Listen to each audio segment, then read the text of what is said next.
Right, good morning, everybody, and welcome to a bit of a change today to the time for our PRISM webinars.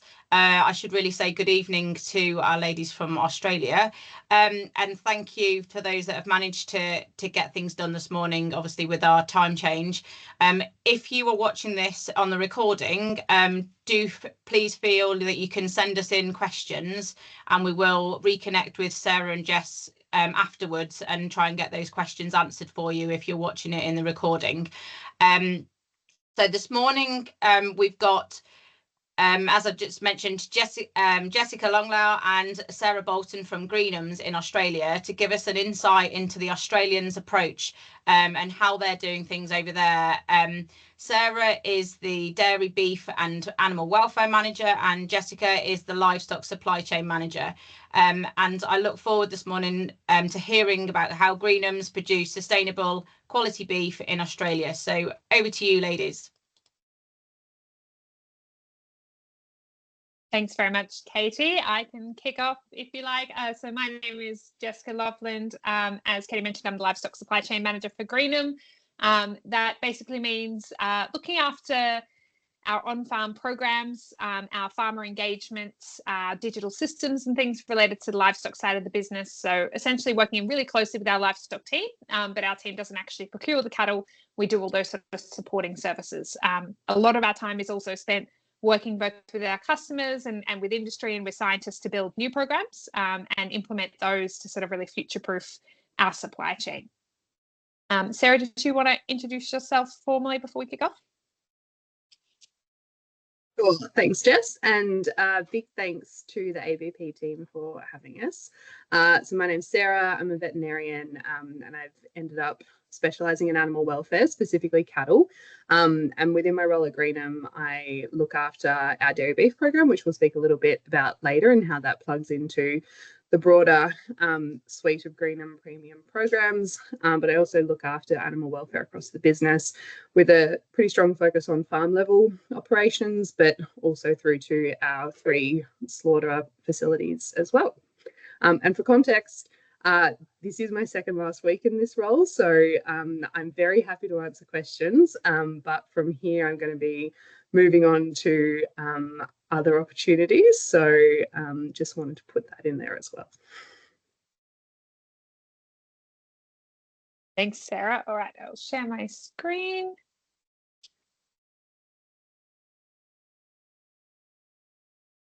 And figure out there we go. All right, so just a bit of an introduction to the Greenham business. Everybody loves a mission statement, I know. But we went through a bit of a rebrand as a business a couple of years back now. We sort of had quite a dated, company brand, company outlook, and had long since moved past, I suppose, the commodity beef business that was focusing on, safe meat out of Australia, predominantly into the US, and into a business that was very much focused on premium brands. So wanted to look at what we could do to update the look and feel of our business, but also gave us the chance to sort of really sit back and go, what do we want to achieve as a business? What role do we want to play in the industry? And this is the mission statement our fearless leader, Peter Greenham, came up with, which is our mission is to inspire the world to be proud about beef. That's pretty exciting in the area of the business that Sarah and I work within, because it means that, we do continually get to really challenge the business around how we're sourcing cattle, what we're doing broadly as a supply chain to really meet evolving consumer needs and really showcase what we do on farm as well forward to the consumer. So having that real two-way conversation to really strengthen consumer confidence in everything we do and really ensure that we've got sustainable supply chains. In terms of where Greenham operate, we're in the southern end of Australia. It's a big place, and we're operating in the 2 southern states of Victoria and Tasmania. So down in the lovely lush pastures, it's a more reliable rainfall area down here. So we tend to have mostly British cattle. So a lot of cattle breeds you'd be familiar with, a lot of Angus, a lot of Hereford animals coming through our programs. We process across 3 plants, roughly 2,000 head a day, so roughly 10,000 head a week. So a reasonable sized player in this part of the world. But the business has really grown and evolved quite significantly over time. It's a 6th generation business. They started out in the butcher shop business in the suburbs of Melbourne in Victoria, and then over time evolved to building their own processing plants. I mentioned we have gone from being very focused on the commodity space. So our business was first and foremost set up to efficiently process cull cows and bulls, predominantly out of the dairy industry, and send manufacturing beef over to the US. Business has significantly evolved in more recent years, particularly over the past sort of 10 years, to really focus on that premium branded section, and very much in the premium grass-fed space in particular, with a focus on the US. So in terms of where our product goes, I'll show you where Australian product generally goes for a bit of context in a moment, but Greenham's quite unique. I mentioned we've got quite a focus on the US. That is because we do heavily service that premium grass-fed market with our programs, and we also did have a really strong established trim beef market for the US as well, where products going into institutions, school programs, aged care homes, those sorts of things. So really strong, long-standing relationships in the USA. Our second biggest market, sort of tying both Australia here at home, where we focus very much on premium brands, on restaurant menus, high-end retail, butcher shops, high-end supermarkets, those sorts of things. And also Japan, which is actually where one of our longest standing customers for our grass-fed program sits. The remainder of our product goes throughout Asia and into the Middle East as well, with a lot of growth happening in those markets, particularly as we do bring on a proportion of grain-fed into our business as well. In terms of Australia, we are very much a net exporter of our product.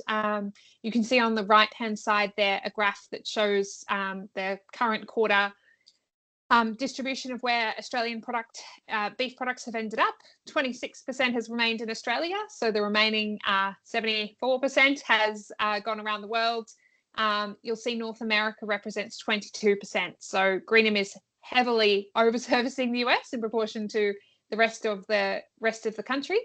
And the remainder there really focusing a lot, particularly on those Asian markets there as well.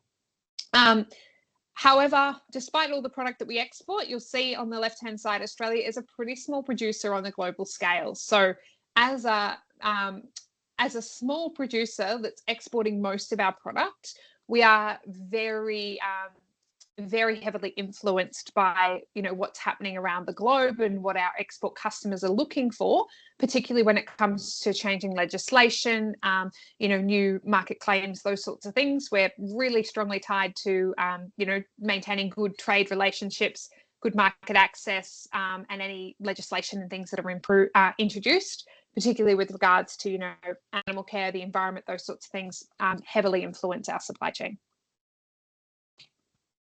I'll just hand over to Sarah and she'll talk a bit to what we're trying to achieve around sustainability.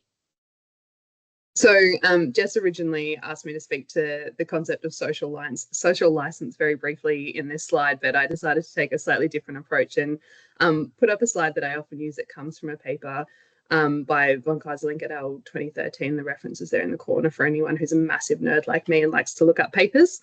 But I love this diagram because I think so often when we talk about the concept of sustainability, we focus very much on that top sphere and we think about the environment, which is absolutely fundamental to an ability for a particular industry or practice to persist, i.e. to be sustainable.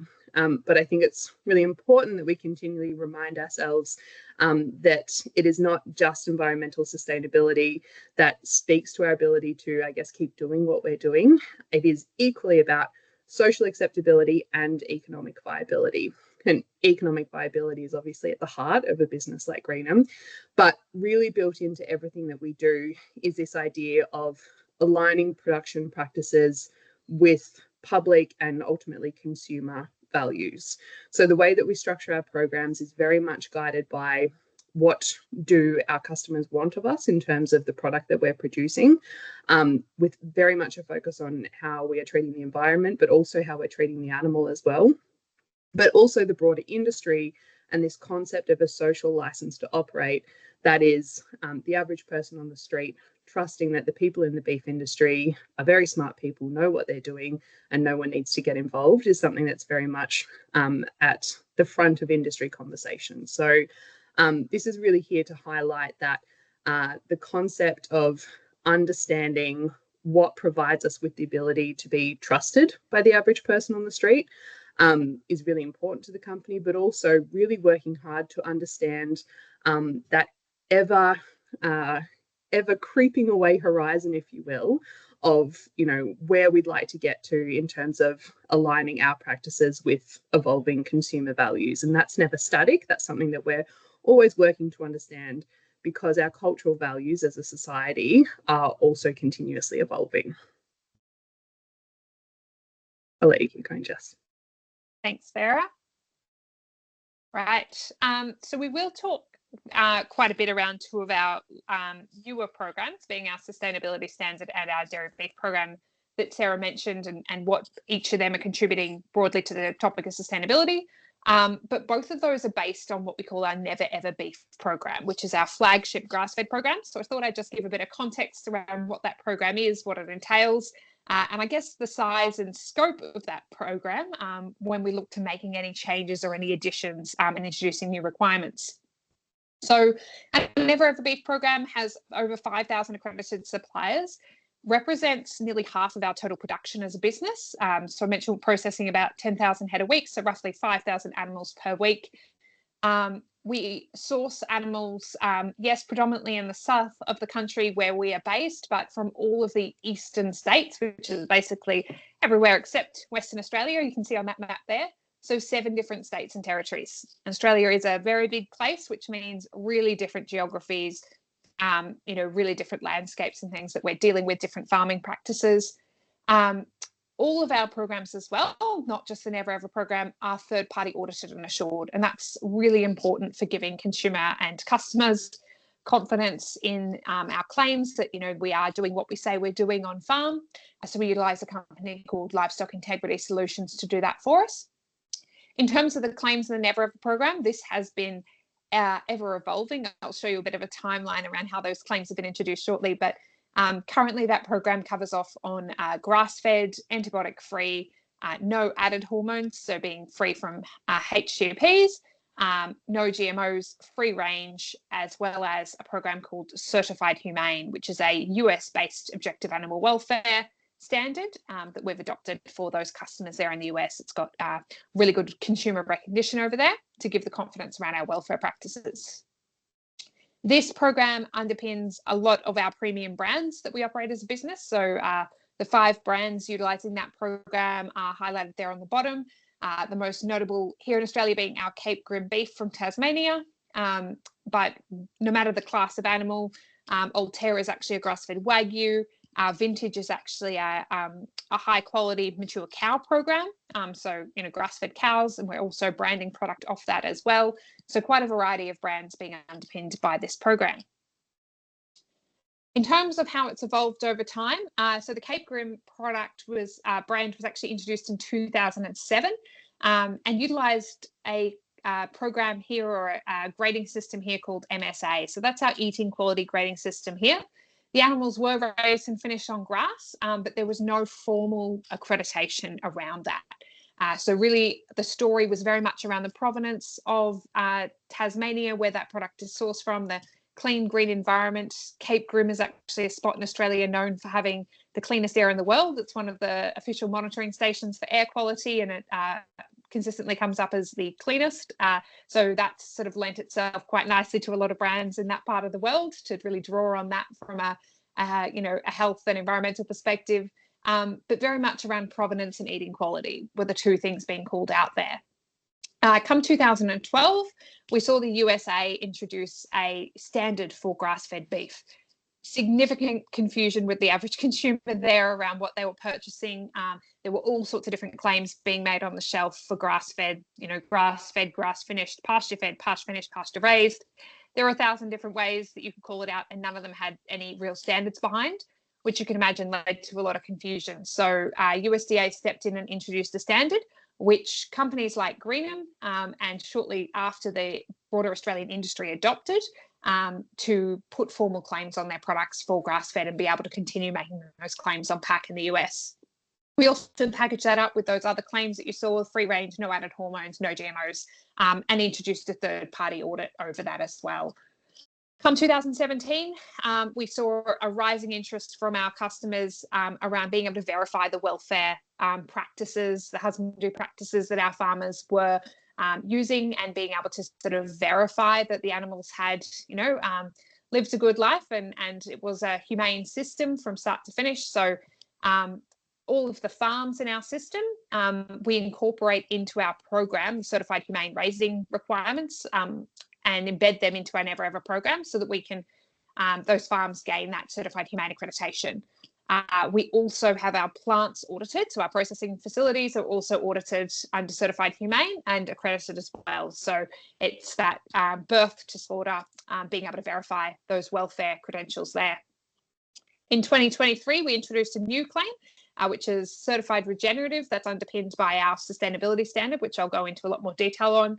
That's already been utilised by a couple of our customers. You can see a couple of examples there, from bone broth to hot dogs in the US, various different products, really carrying those regenerative claims forward. So Sarah really spoke to that evolving, consumer requirements. Society continues to evolve and continues to look for new things. And with that, we also evolve our programs. What is a premium product and a premium program today, particularly when we're talking, natural space, it really needs to align with the consumer values where they're at today. So it's really important we continue to understand that and continue to evolve our product offerings, but how we do that in a way that is really practical on farm, that's delivering that value back to the farm gate as well, and that's not just adding to a compliance burden or, not truly speaking to the production systems that we have in place. That's really, really important.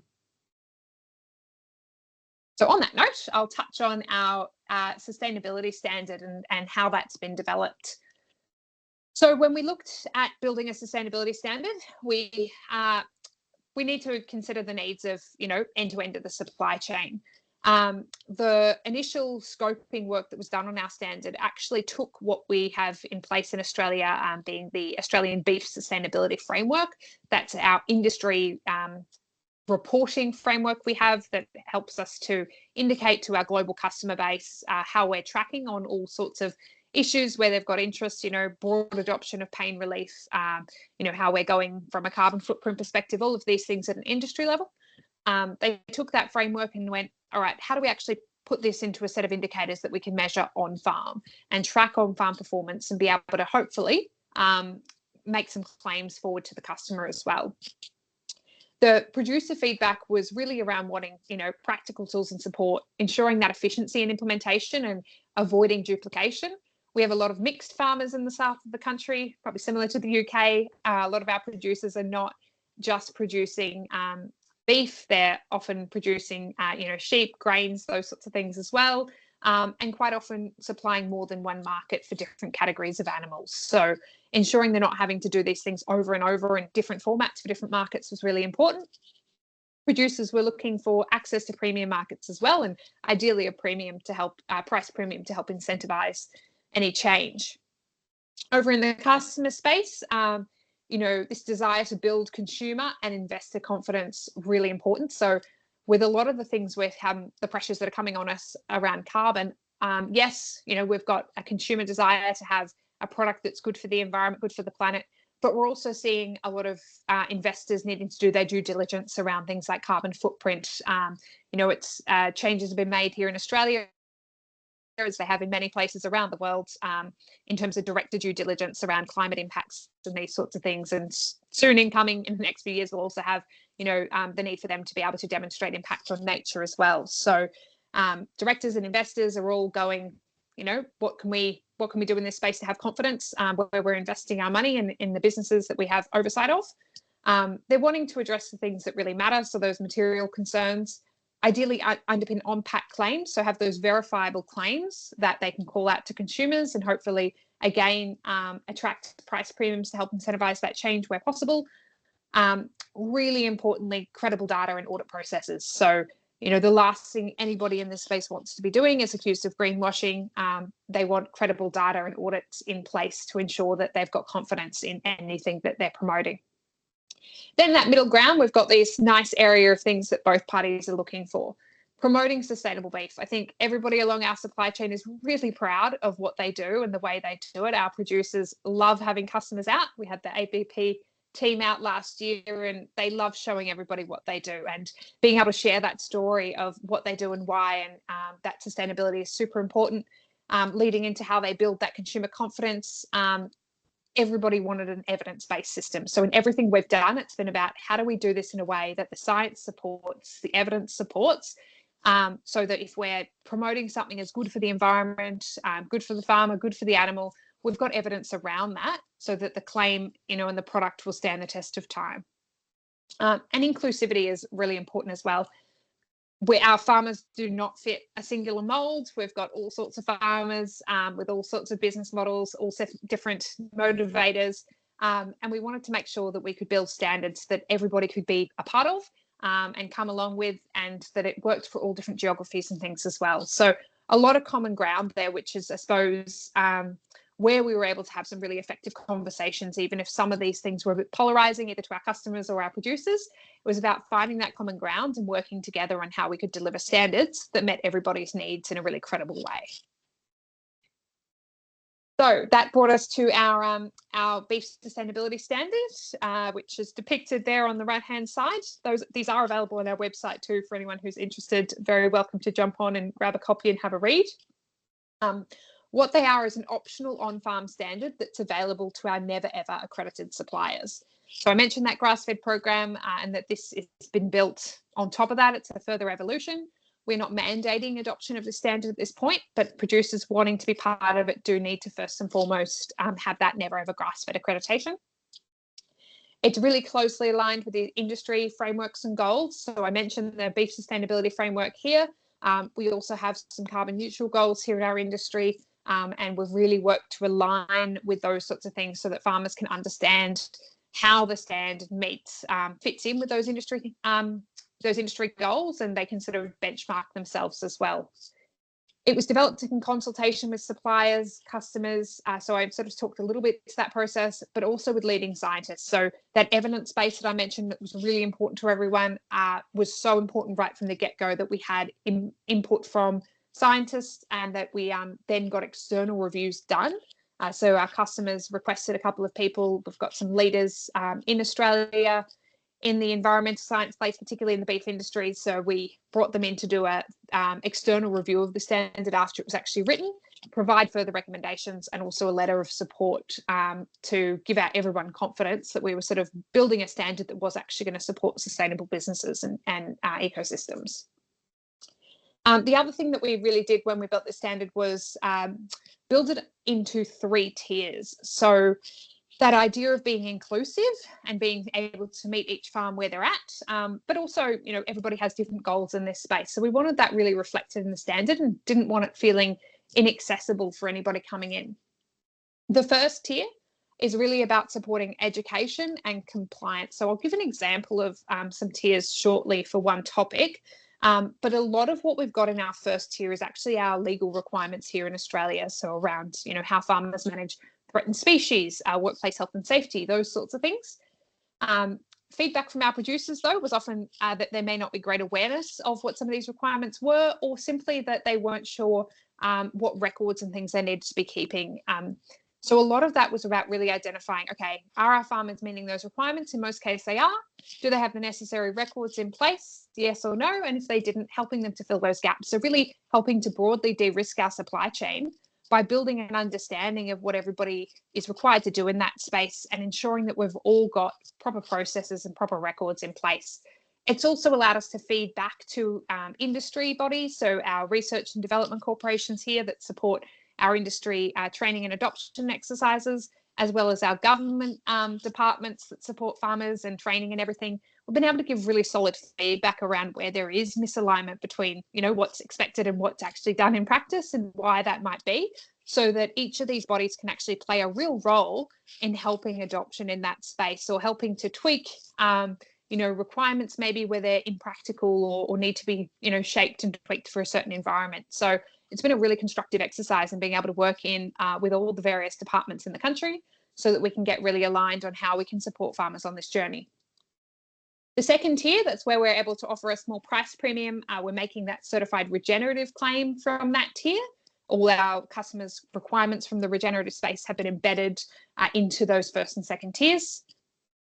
We call that sort of measurement and planning. So at that point, there may be certain measurements the farmer's required to take, but under each section, there may also be plans and things they need to put in place. So examples are, carbon action plans, biodiversity plans. So this is for the farmer to really sit down, look at their environment, look at their business goals, and identify opportunities where, they can achieve a certain outcome around something like biodiversity or healthy waterways that are well aligned with their business goals. So really prioritize those opportunities for them. So really individualized farm planning. Where possible, we provide support with that. We've been kicking off webinar series, but a lot of this is about us also, once again, trying to connect the farmers to those support services that are already on the ground. We've got some fantastic organisations here in Australia, including one example being Landcare, that work in with producers to support a lot of the work they're doing in the environmental space. So really helping to connect them with those facilitators and communicate, what we're trying to achieve and help them get those plans and goals in place. Our third tier is very aspirational. If you look at the program standards, we sort of refer to it as best practice or setting the goalpost, but it's also an opportunity for us to introduce new requirements or emerging sort of market requirements or possible, something that really reflects evolving consumer sentiment. It means we can have a really early conversation with our producers around the practicality and the barriers for adoption and things that may be coming at us in the future. One that allows us to sort of, again, support that adoption piece. So really identify those concerns or issues early and try and address any barriers there may be, whether it's, again, record keeping compliance, ability to capture data on things like biodiversity and natural capital, but also have, again, a really informed conversation back towards our customers or with our governments around where some of these things may be slightly impractical. So having that there as, that sort of goal means that at each time we sit down with our farmers, we can understand what it would take for our supply chain to meet these future requirements and make sure that we're being really proactive in that space. One thing we did do after we first drafted the standards is conduct a pilot. We were pretty sure after our first draft of the standards, we'd worked with a group of 10 producers. We sort of thought that we had this covered and nailed. We were far from the truth in that regard. I suppose what we really found is that a lot of the indicators weren't perhaps as practical as we'd hoped. They may have been more difficult to implement or more difficult to measure than we'd expected when we actually got out on the ground. So the pilot really helped us to shape not only what was in the standards, but then also ensure that we had record templates, support systems, or training in place to really help farmers with that adoption component. In terms of what's in the standards, I am certainly not going to go through this in any detail. I mentioned these are on our website. The URL for the website is there. You can access them online, but the important thing to note is that they are aligned with our beef sustainability framework, which has 4 themes, being animal welfare, environmental stewardship, economic resilience, and people and community. You'll notice that these reflect those sort of 3 bubbles that Sarah put up before, being, that environmental, that social, and that economic aspect of sustainability. So, removing that, I suppose, ensuring that we're not getting tunnel visioned in what we're focusing on, and ensuring that, we've got strong communities, healthy animals, healthy environments, but also thriving businesses that can be profitable and have the money to reinvest in these things and will be there for the long haul.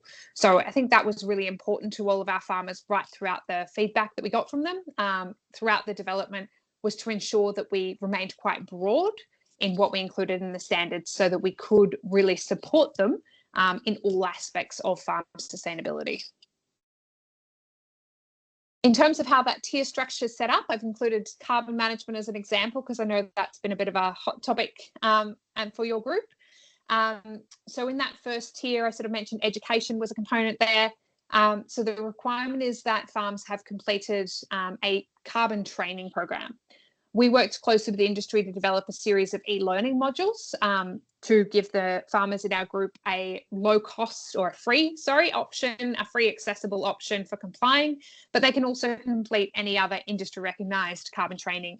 So some have gone and done a multiple day course at one of our local universities. Some have done a more in-depth industry course or another sort of equivalent set of e-learning modules. So there's multiple ways in each of these indicators that farmers can comply, but it's really about ensuring that we've got a minimum standard of achievement there. Moving into tier 2, that's where we've got measurement and planning. That's reflected quite nicely under carbon. We require the farms to do a carbon footprint. The requirement is that they're aligned with our what we call our sheep and beef greenhouse accounting framework, our SBGAF, that is was developed and maintained by the University of Melbourne here, or our clean energy regulator, which is the Australian government regulator in this space, must be aligned with one of those methodologies. So whether they go and complete the spreadsheets and things provided or use any digital tool that leverages those methodologies, either is fine. But they then must take those results and produce an action plan. So identify, where there's some opportunities in their business to improve their carbon footprint that, again, also are aligning with those business goals. So looking at those opportunities to improve carbon footprint while improving, productivity, those sorts of things as well, or whatever the farmer sees, as an opportunity there. Moving through to tier 3, if we had the ability to be broadly measuring carbon neutrality across our businesses, fantastic. We're probably not there. We don't have a lot of ease in terms of measuring our carbon sequestration here. We're not particularly mature in terms of our on-farm carbon measurements just yet. So we've also included a secondary goal that producers can use to meet this tier, which is a carbon emissions intensity figure of 30% below the 2020 national average. So giving the farmers an achievable goal to strive for in their action planning, really looking at those ways that they can really refine that production system to get to that number. In terms of, again, the design of the standard, there's going to be things in there that our farmers are already doing and things that were new and challenging.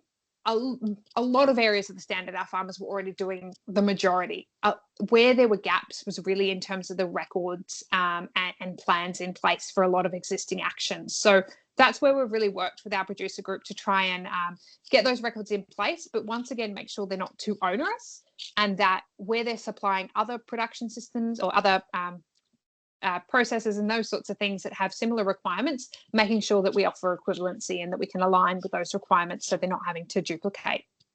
The things in there that were quite new, we have seen this change a bit over the last couple of years since implementation, but carbon accounting and action planning was very new for our farmers at the start. More and more as we go out to new farms, producers have already started to do a bit in that space. Soil biology testing was quite a new one that was sort of introduced on a lot of the farms. But the workplace health and safety aspects of induction checklists, hazard identification, risk assessments, that was all very new to a lot of the farms, and interestingly, closely aligned with our workplace health and safety legislative requirements. So a lot of that was around really breaking down what was actually required, providing really simple tools and support to the farmers to make that quite accessible and help them get those things in place. And we've been really successful in helping our farms, put those key actions in place to really, improve farm safety. I guess right throughout what we've found is that supporting our producers through this is really, really key.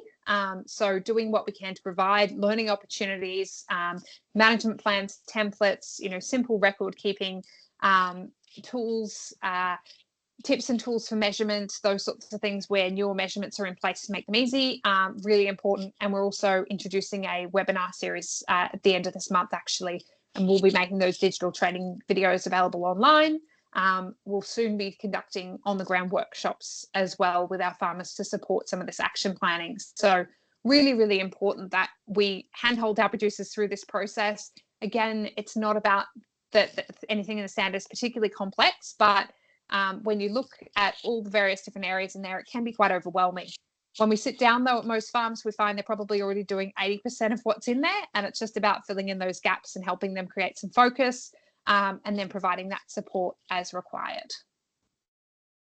In terms of carbon accounting, because I know that that's a bit of a focus area again, we have seen some really significant evolution here in Australia in that space. We've gone from requiring a consultant to do this on every farm to the spreadsheets. I mentioned that SB GAF tool that the University of Melbourne have, that becoming accessible to the farmer, although I will speak from personal experience, not particularly easy to understand or get an accurate number out of if you're not well versed in what you're doing, to now having free available digital calculators that farmers can access through our industry websites. We've also got some simple calculators they can access for a small fee through various different providers as well. We're starting to see now the development of some semi-automation in carbon accounting through some of our farm software providers here in Australia too. So starting to take that farm data and help to somewhat automate that carbon account and provide greater accuracy to it. And where we're sort of starting to see a lot of the development in this space in that future state will be around enabling sort of an individual animal account that goes with that animal, follows that consignment, is able to take into account animal performance genetics. We're a fair way off that, but in terms of where sort of the market's going, the trading environment, the ability to, want to really promote those genetics, those better performing animals in this space, that's, I guess, where industry is sort of gearing up to be able to support. I suppose just one thing to note in this space, I think the document that I was showed before was about version 3.1. We're now on version 4.1 of these standards. They are a living document. We can't sort of sit still in this space. It is quickly evolving in terms of, a lot of the science and evidence, the technology that we have to support, but also in terms of every conversation we have with our customers and every farm table conversation we have with our producers. We realize there's often better ways of doing things. So we're constantly making notes of that, looking at opportunities to tweak and refine and improve our standards.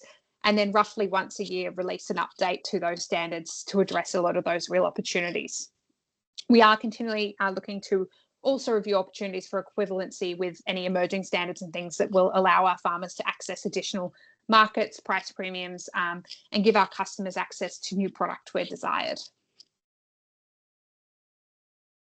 All right, we'll hand over to Sarah for the next portion. Thanks, Jess. And Katie and Phil, just checking, are we okay to go for another, say, 10 minutes? Is that all right if we run a little bit over? Yeah, that's fine. Perfect.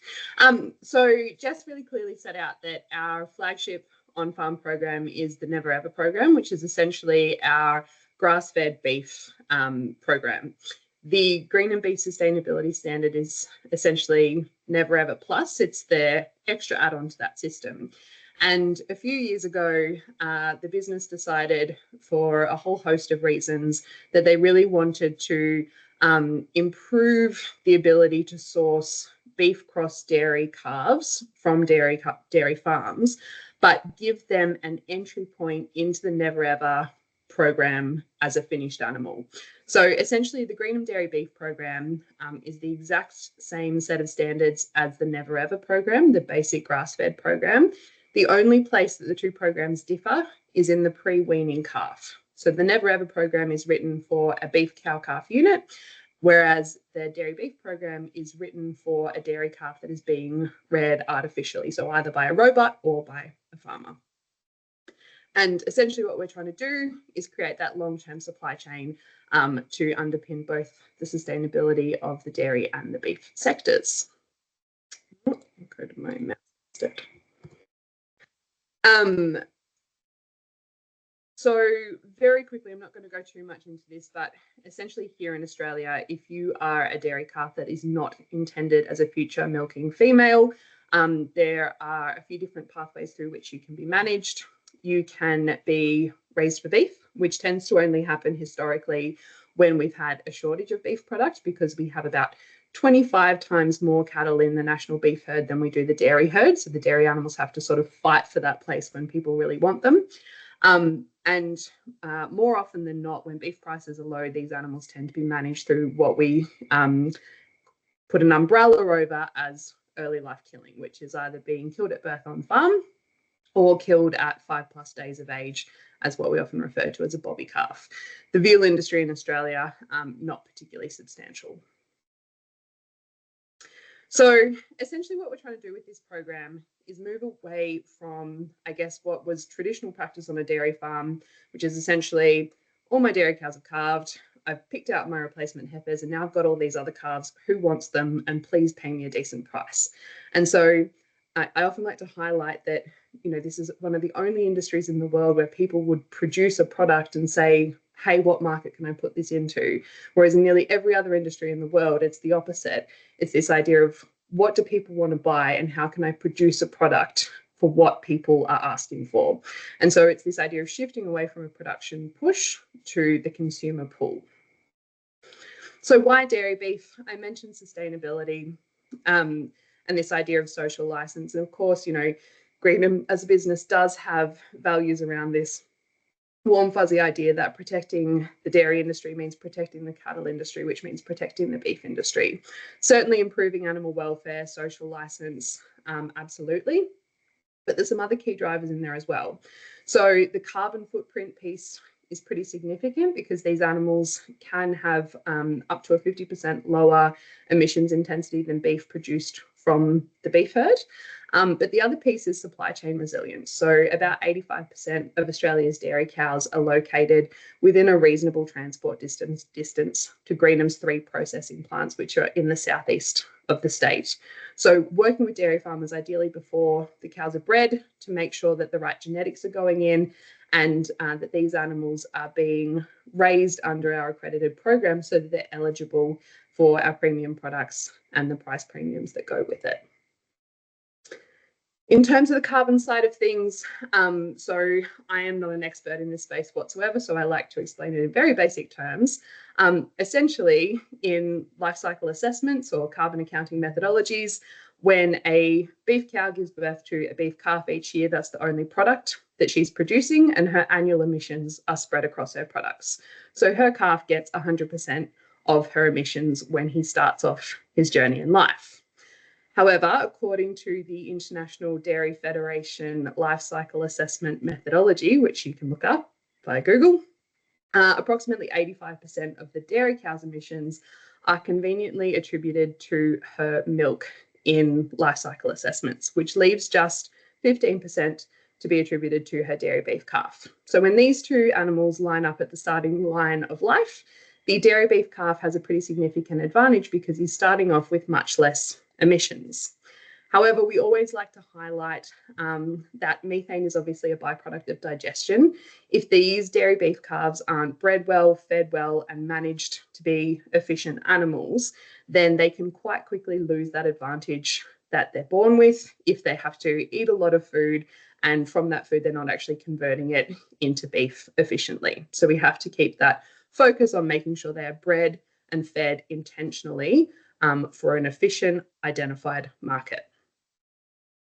So the dairy beef program, exactly the same set of raising claims as Never Ever, because the program more or less plugs into Never Ever.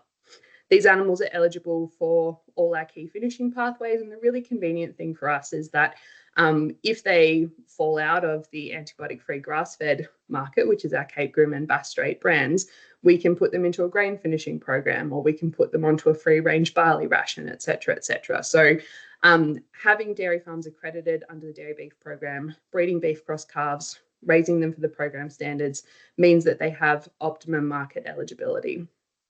At farm level, there's 3 main changes. I'm not going to go into detail. If anyone wants more detail, I'm very happy to talk till the cows come home about raising dairy calves in an antibiotic-free system and for a grass-fed market. We also have certified humane requirements in terms of pain relief at marking and frequency and volume of milk feeding. But I think the really interesting thing here that we've been learning is that forever and a day, we've been told that to rear dairy calves and wean them at, 3 or so months of age, we have to feed dairy calves grain. And what we've learned is that the developing rumen doesn't see a cereal grain and go, oh my God, now I have to accelerate my development. It's actually the starch in that cereal grain that accelerates rumen development. And so for a grass-fed dairy beef program, we just have to produce calf pellets that contain adequate protein, energy, and importantly, starch, and just make sure that that starch comes from a non-cereal grain source. So we commonly use peas or faba beans here. In terms of product quality, we to date have been processing animals that have, to put it diplomatically, been bred without the most strategic focus on beef size selection. Over the past couple of years, we've put a lot of effort into guiding our dairy beef suppliers in terms of what beef size they should be selecting. So our data to date doesn't really reflect where we're at in terms of the quality of cows that are being born now. But what we have to this point is still really encouraging. And essentially, these are data from Meat Standards Australia, which is our meat grading system here, which is reasonably complex. But essentially what we see is that in terms of overall grading, our beef cross dairy animals line up pretty well with our purebred beef animals, whether they're being finished on grass or whether they're being finished on grain. In many cases, our dairy cross animals actually outperform our purebred beef animals in terms of marbling, which is unsurprising because our dairy breeds, our Holsteins and Jerseys, marble really well. But where they underperform is in that growth and carcass conformation. So you can see in the data that the ossification for our dairy cross animals is higher, indicating that they've had to, I guess, reach a higher maturity level in order to get to that slaughter weight. And also lower eye muscle area scores. So where we're focusing in terms of beef size selection is pushing our dairy producers to select beef sires that are elite in their breed rankings for both calving ease, but also growth and carcass conformation attributes such as eye muscle area, so that we can complement the dairy cow's marbling ability with beef sires that bring up her deficits, if that makes sense. So focusing on EBVs that improve growth, carcass yield, and trying to protect that overall quality that largely comes from marbling. So to sum it up, in terms of sustainable dairy beef programs, and we use the word sustainable here to really highlight the fact that particularly in Australia, we've seen a lot of dairy beef programs come and go with market fluctuations. So when there's a shortage of beef animals, people often go, let's use these dairy beef animals. And then when the herd builds back up and we don't have that shortage anymore, we go, oh, let's forget about those beef animals. What we're trying to do here is really offer a dairy beef program that is going to be there year in, year out. And I think that is fundamentally underpinned by the fact that it feeds into the Never Ever program, which is central to the business. And realistically, if Greenham no longer has a Never Ever program, we probably don't have Greenham at that point. But certainly long-term stable market pathways, those really effective partnerships to make sure that calves are bred, fed and managed according to pre-identified market specifications. So meeting the consumer pull rather than pushing a product onto the market that no one might necessarily want. Ideally, opportunities around whole of life ownership or contracted forward pricing to avoid volatility. It's very important here. And making sure that we're working closely with customers so that they can value that impact on sustainability. And we've put our contact details there. Very happy to take questions. As I touched on earlier, I've put my personal email address there because my Greenham email address is very sadly going to no longer function at the end of next week, which breaks my heart a little bit. But super keen to chat to anyone who wants more information. Thank you very much, ladies. That was brilliant. Has anybody got any questions? If you want to either use the raise your hand function and then obviously unmute yourself to ask the questions, or type them in the chat. I have a question, if I'm allowed to just ask one before we're waiting for something to come in. You said about they have to have a written action plan. An action plan. Is it written, or can it just be like a verbal action plan that they say they've got? And is that checked afterwards to check that they've actually achieved what they've said they're going to try and achieve? Yeah, correct. So it doesn't need to be written per se, but it does need to be documented. So one of the things we require during onboarding, if the producer doesn't have one during onboarding, we introduce the templates. We provide that support and training with how to complete them. They do not need to use our templates. For example, one of the software that's being used in Australia for carbon accounting includes an action planning tool within it. That's completely fine because it's still documented. So however they choose to do that documentation of an action plan is up to them. But then in our third-party audits, what they're actually looking for in those subsequent audits isn't just that they've got an action plan in place, it's that they've actually commenced and are doing those activities as per the timelines outlined, or where they've deviated from that, that there's, you know, clear reasoning for that, and that they've sort of reprioritized tasks accordingly based off, you know, whatever the business priorities are. But they're looking for, you know, action against those plans and justification where things haven't been completed. Okay, thanks, Jess. Has anybody else got any questions? Carl, if you want to just unmute yourself and. Hi, folks. Sorry I joined a bit late there, so, but just looking at one of the last slides, you put through, it's maybe not to do with the exact subject you're actually here to talk about, but there was a cow that you showed there on one of your last slides, only had one ear tag in it. Is that the way you tag your animals? It's just the reason I'm saying that is that we have to have 2 tags for our cattle, and if we lose a tag, and it goes to ABP, the vet charge me silly money to put a tag in it to just go and get it killed. You have to have 1 or 2 tags for your cattle.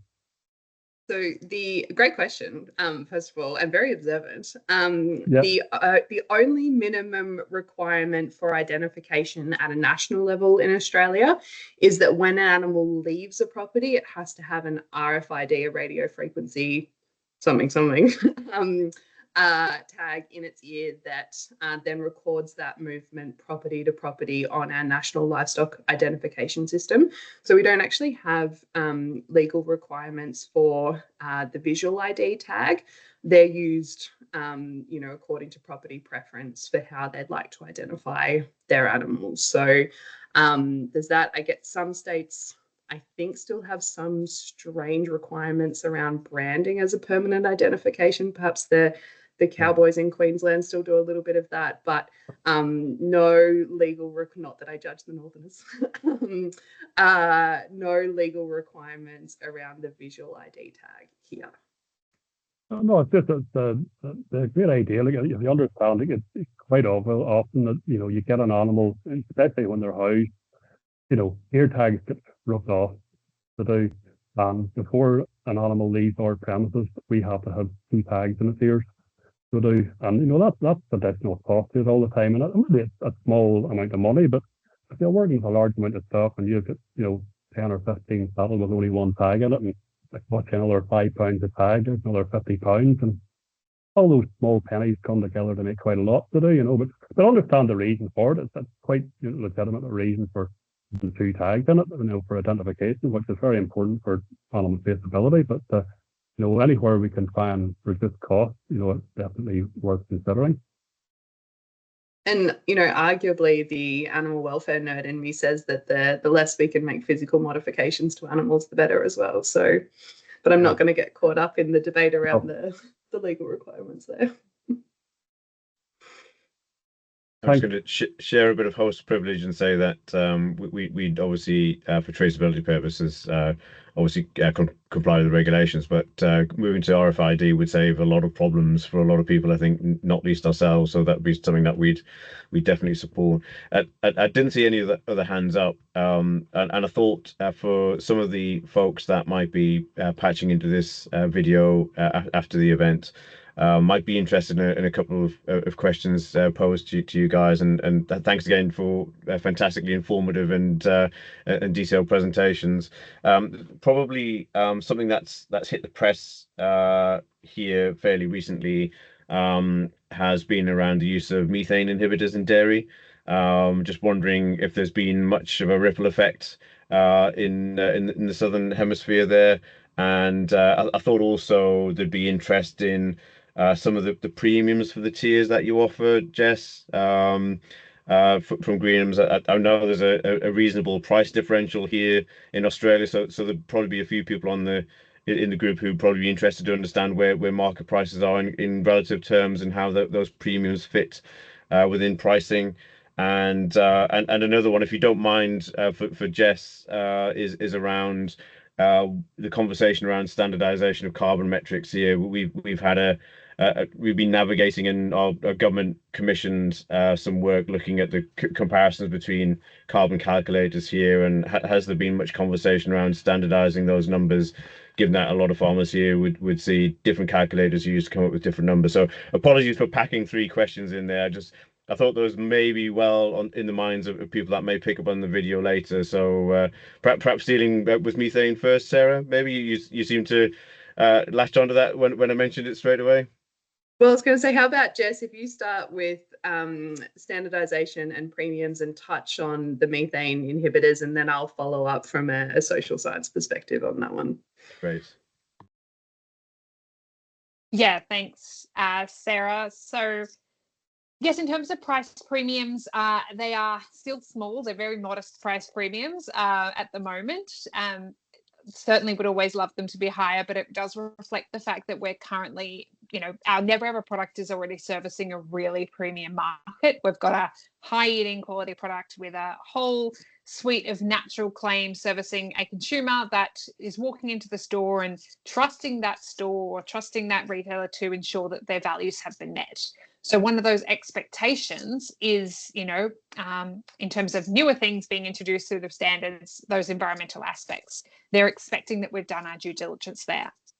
So to then go and call out that, hey, we're doing these things and try and attract a further price premium is quite difficult. With our regenerative claim that we're able to make off that second tier, we're attracting some small premiums. There's quite a strong demand in the US for regenerative product. So we're selling a few different cuts at the moment. I highlighted some hot dogs and some bone broth and things that we're selling into, and we're paying a 10 cent per kilogram price premium for, so 10 cents per kilogram of hot standard carcass weight. I'll explain what that means in a moment in case it's a bit different to what's done in the UK.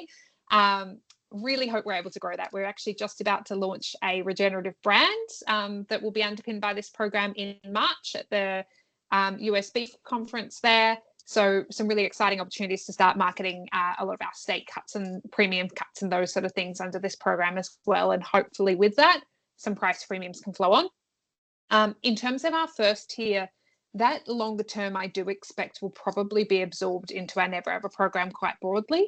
It is, as I said, a lot of it is really that risk mitigation and demonstrating that we're meeting a lot of our legal requirements. So, it's really important for future-proofing our broader Never Ever program that we're able to demonstrate to customers that on each of our farms, we are doing these things. So really supporting producers with how to do that and creating that opt-in environment initially is making sure that we continue to challenge ourselves to make this really achievable and really accessible so that it's super easy for our producers to adopt when we do want to merge those programs. In terms of the third tier, currently no additional price premiums on that. However, as we're using it to introduce a lot of potential future market requirements and also call out areas where we do see there might be some appetite for additional claims. We've got low carbon goals in there. We have some biodiversity certifications that would lend themselves quite nicely to perhaps something like a nature positive claim.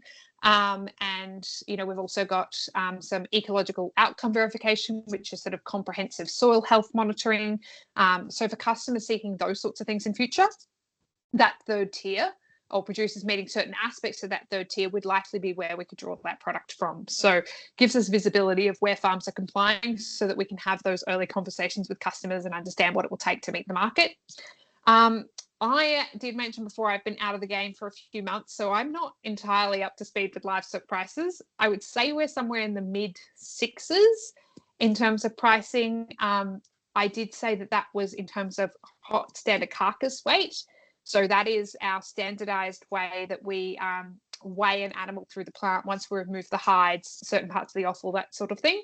It's roughly about a 53 to 55, so I'm saying an average of 54% yield to a live weight, empty live weight. So gives you a bit of context there. So that would be for a finished animal at the plant. We do have online indicators and things that track our young animal prices. Our young animal market does tend to be a little bit separated from our finished animal market because we have different pressures on our restockers in terms of producers looking to purchase cattle into their farms and also our feedlots doing grain-fed products with demand there. So we do tend to find a bit of decoupling in those pricing indicators. And, you know, depending on the weather conditions, they may not necessarily track along evenly. In terms of standardization of carbon calculation, that is a hot topic here in Australia. I actually got off a webinar with the government earlier today around how that is tracking. There is strong demand and a lot of pressure from our producers here looking for certain rules, certain supports and standardization in those calculators. Standards have been developed for the red meat industry. They are, I don't think were formally adopted, but we are using those draft standards to sort of inform what we're looking for. So that's why we've called out two particular methods, being the SBGAF and the government methodology as to what the calculators need to be linked to. But a lot of work's actually being done in terms of developing those rules, developing that standardization and making sure that tools actually gain a form of approval against that standardized methodology. Because even within calculators using the same method, there is variation in the results and the output. So they've got a certain amount of variance they're allowed to work to, but a lot of work's being done to refine that here in Australia. Methane inhibitors, that is definitely something that's come here into Australia. We've felt the ripple effects. There are probably two key products that were heavily being tested here.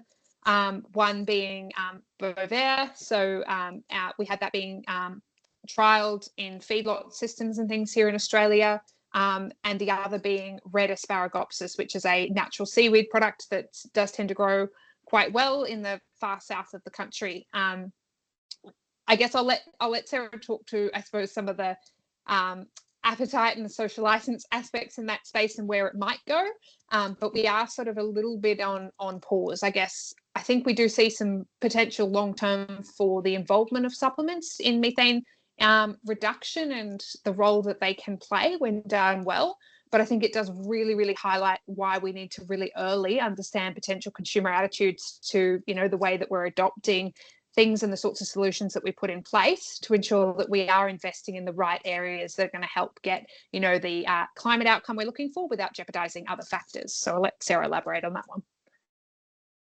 So I'll try not to elaborate too much because I think we probably need to wrap up. But in a nutshell, I would say that earlier in the presentation, I touched on the focus that Greenham has as a business on trying to understand community values and specifically then consumer values and trying to make sure that we're aligning production practices with those values. I mentioned that I'm a vet that specializes in animal welfare, but I've actually done that through social science, which is working to understand both the community, including consumers of beef, but also non-consumers of beef, but also internal industry stakeholders as well. And I find it really fascinating that across the globe, we've seen a lot of social science research funded to understand community attitudes to technologies like gene editing, for example. And there's some really interesting insights there. For example, we tend to see public attitudes being most favourable towards gene editing technology when it's for the purpose of improving animal welfare, but least favourable towards that kind of unnatural technology when it's for the purpose of increasing profits or increasing production. And so that's a really important nuance that we can sort of infer a little bit when it comes to actually utilising new technologies like methane inhibitors. But we also need to recognise that whilst we've funded all this research in terms of social science and gene editing, we haven't actually funded, well, very little has been funded in terms of public attitudes to climate change mitigation or methane inhibitors. Some of that work is starting to happen now, but I think the drama, for want of a better word, that we saw in response to the Bovaer situation really underpins our need to not so much charge off in the direction of, well, climate change is a problem, therefore we have to do this and it doesn't matter what people think, we just have to explore this technology. We really have to, from the outset, be putting equal focus on social sustainability as well as economic and environmental, because at the end of the day, people can simply choose not to consume beef. It is not an absolute vital part of every human's daily functioning on this planet. And if it comes down to a decision of, okay, well, how do we play a positive role in climate change? If the average person on the street is not confident that the beef industry is doing that in a way that is good for the environment, but also aligns with their values, they have a choice.